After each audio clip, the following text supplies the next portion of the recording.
Ukhozi FM luhamba phambili siyabonga kakhulu ukuthi uphinde ube kanye nathi lokhu uqhubekile njalo umsanda kuvula umsakazo uhleli nomRosary liMarix Nice noNhlanhla abathu Ntombi zaMashenge ezineNhlanhla Buthelezi noSipho Mbatha uPhumlani uDJ Sigqemeza sizothi masisukume sakhe kulolu hlelo ulethulela ngezilokotho ezinhle umkhandlu weTheku masisukume sakhe iTheku namhlanje sinokhansela uZandile wakwaMyeni sobe sokhuluma ngemsebenze yenzeka ke khona eThekwini siyakubingelela khansela emsakazweni Ukhozi FM.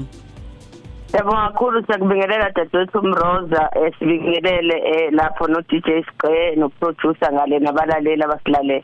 Ngiyamuzwa naye uthi umeqeda nje la ucela ngisheshe ngimdedela bephuthuma eyobhala ngoba usuqalile umathi kuletshene ngathi nawe uyabhala namhlanje angilazi ke lakhe liqala nini iphepha. Akaphuthu impela. Ungade ephepheni kuzophuma David Bay. Siyabonga sekela kushuthi ke ayi usiyomgada akubona ukuthi akalithandazelanga yini ipeni. Hey. Sakela meya weTheku khansela uZandile Myeni ohlelweni masisukume sakhe iTheku uyazi sikincokola nje kanje ngoba vele siyazi ukuthi namhlanje usuku olukhulu ezweni lonke njengoba ke abafundi baka matric beqala izivivinyo zokuphela konyaka sizwile ngathi cishe babalelwa la ku 900,000 abazobe behleli namhlanje kuma examination rooms athina amazwi akho ukukhuthaza abafundi sekela singakangeni nje kakhulu.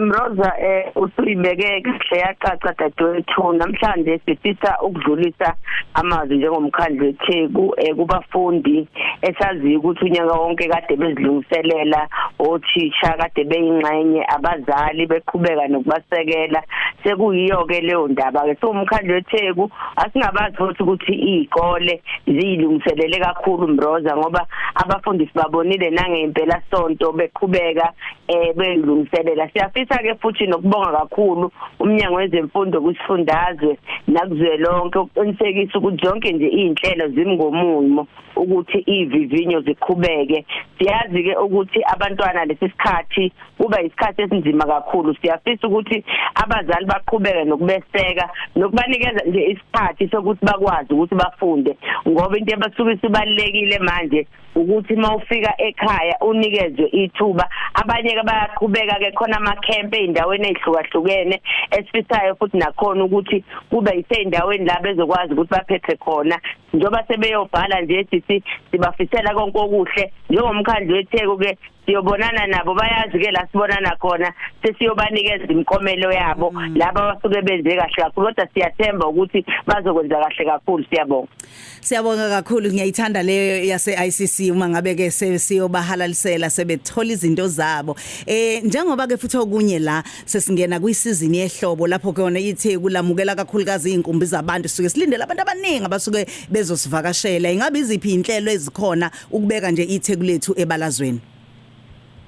Mroza ke sentedlule nibonile kade sithula khona umkhankaso wethu esiubiza ngokuthi isizzling summer campaign lo mkhankaso lo ugcile ekutheni sigqugquzele abantu ukuthi beze eThekwini ingabe abakhona la eSouth Africa noma abaqhamuka emazweni ahlukahlukene njengeTheku ke Mroza zonke izinto sezilungile ukuthi samukele abavakashi bethu abacwaningi nje sebesitshenile ukuthi kulesikhathi lesi silindele 1.3 million wabantu abazofika ayebeze kuleli Theku lethu kulama holiday inhloso yethu ke enkulu njoba kade silontsha lo mkhankaso wethu besifuna ukuthi siqhakambise kakhulu indawo ezihlukahlukene ezikhona la eThekwini imndeni engafika izozibona ngoba Mroza abanye abantu baye bacabanga ukuthi sinama beach kuphela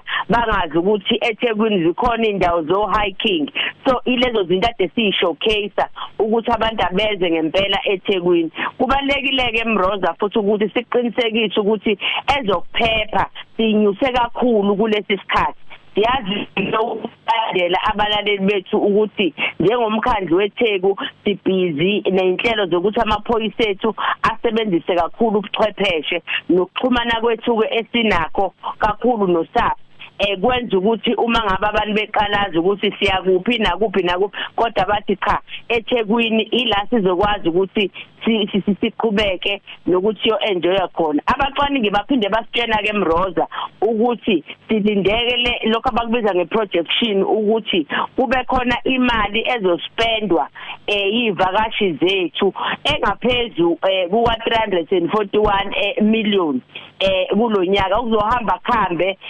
kunyuse kakhulu umnotho. Siyazi ukuthi iTheku siphethe kakhulu umnotho weprovince. Uma ngabe umnotho ufadabala la kithi ufadabala nawe province namathuba ke emsebenzi Mroza siwalindele angaphezulu kuka 15,000 okusijabulisa lokho kakhulu ngoba sonke isikhathi uma ngabe kukhona uhlelo sifuna ukubona njengobuholi ukuthi kukhona indla kunamathuba khona emsebenzi. Siyafisa ke futhi ke sezivala kulolu daba Mroza ukugcizelela kakhulu ukuthi uma uzobungekho eThekwini asikwazi ukuthi uzobukuphi.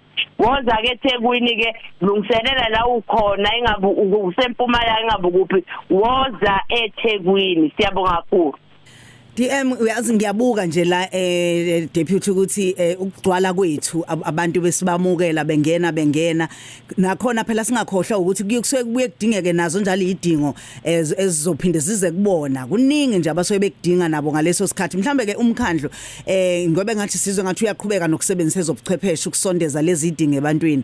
Siyezwa futhi ngathi seninalo nolunye uhlelo lapha abantu ngathi bazokwazi khona ukusebenzisa incingo zabo ngisho bengenali idatha time sikwazi ukubika ngeinkinga zikagesi nokunye ngabe lolu hlelo lizowalekelela kanjani amakhasimende ethu. Ingabe mhlambe singabona yini luqala mhlawumbe nakuso lesikhathi abantu bebaningi kunjalo. Umkhandlo onakekelayo dadewethu Mroza njalo mangabe siye emphakathini abantu baye basitshene izinto eziyingenamba ezenza ukuthi singakwazi ukuxhumana. Enye izinto akade beyikhuluma kakhulu lolu daba lokuthi masipala uma sineyinkinga sifuna ukuxhumana nani siye singabi nayo i-airtime singabi nayo idatha. Sase sihamba ke siyobheka ukuthi luphi uhlelo esingalenza sesibuye nalokho. Lolu hlelo lethu luhle kakhulu ngoba lizokwazi ukuthi lusenze sikwazi ukuxhumana. Kunenombolo ke Mroza ngizoyisho kodwa ngiyafisa ukugcizelela ukuthi einkundleni zethu zokuxhumana size lokho siyifaka ngoba iseyintsha. Ithi nje *134* 3532#. Ngicela ukuyibiza kokugcina ithi *134* 3532#.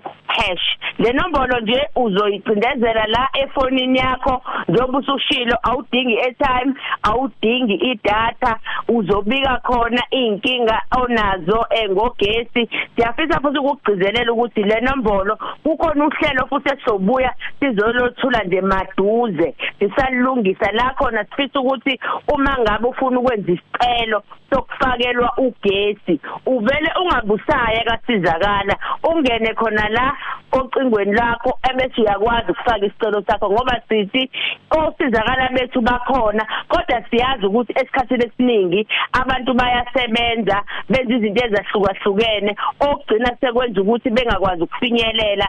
Abanye kuba ikhona ukuthi kufanele akwazi ukuthi agibele isimo somnotho asisihle. Abanye kuba ikhona ukuthi idatha ne-airtime ayikho. Sithi siyahlangabezana umasipala weTheku onakekelayo uma sebekhulumile abantu senza ushintsho.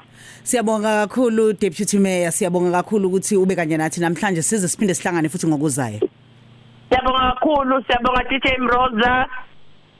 Kanti ke mlalelo Khoze FM lolu hlelo ubulethulela ngezilokotho ezinhle umkhandlu weTheku masithi masisukume sakhe iTheku bathi sikhuluma ke nosekela Mayor uKhansela uZandile Miyeni ohlelweni olusinikeza lona njalo ngolwesibili abangani bohlelo ivuka Africa Breakfast Show.